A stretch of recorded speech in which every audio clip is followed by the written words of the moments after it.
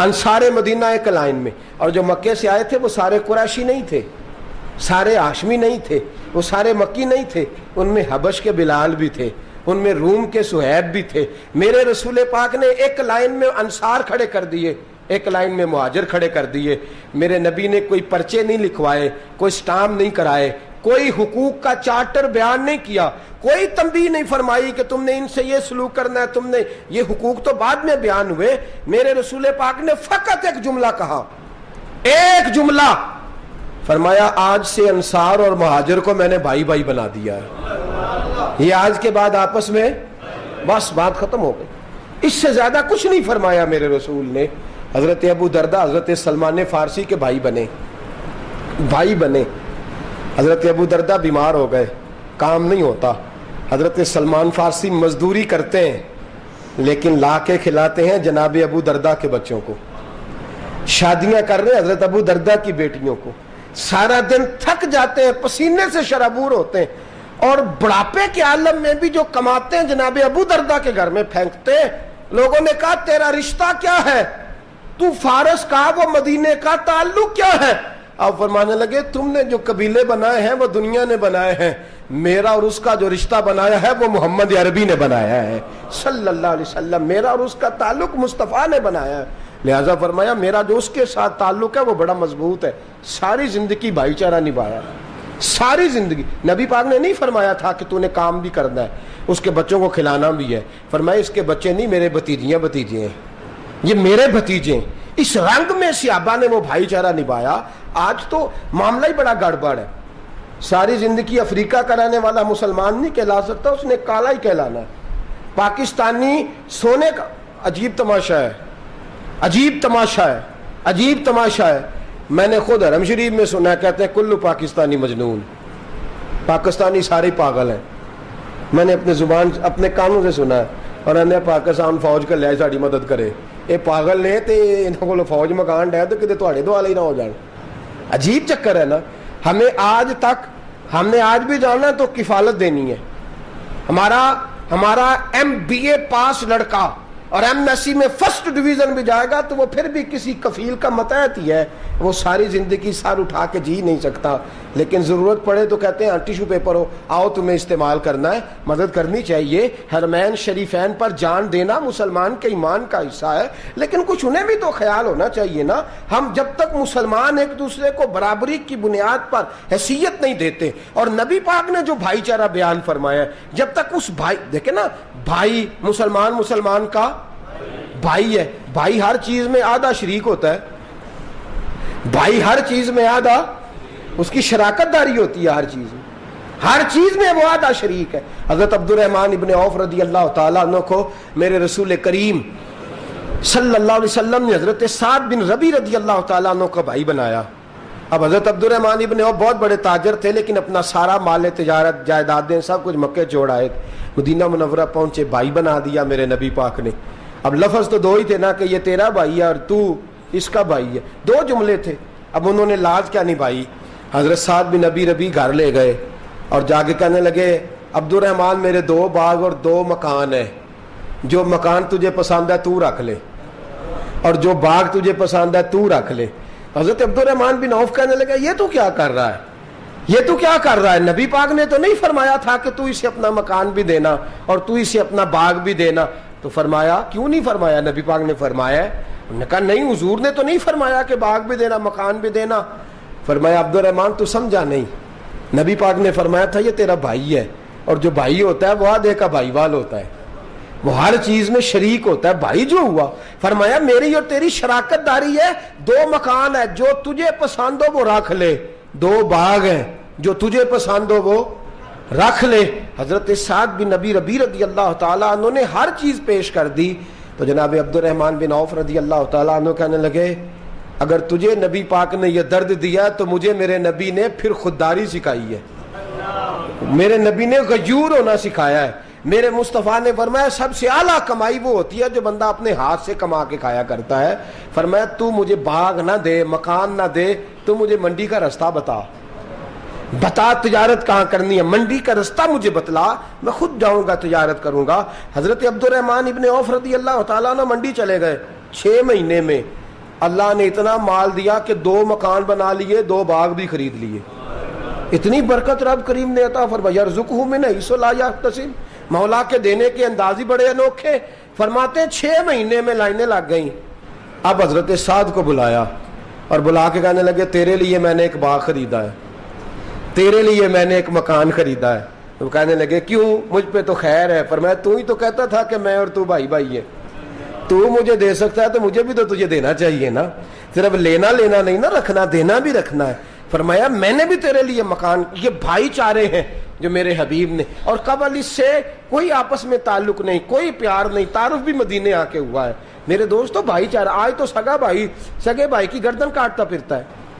انہیں بھاجی نے فرینڈ آپ رکھ لیا, مینوں پیچھے کر چھڑیا رہے. جھگڑا ہی جھگڑا ہے. 2 مرلے کا 2.5 مرلے کا بھائی کچہریوں میں کھڑے ہیں, ایک دوسرے کے خلاف گواہ پیش کر رہے ہیں. صحابہ نے دل کھول دیے, ان کو ہر چیز دے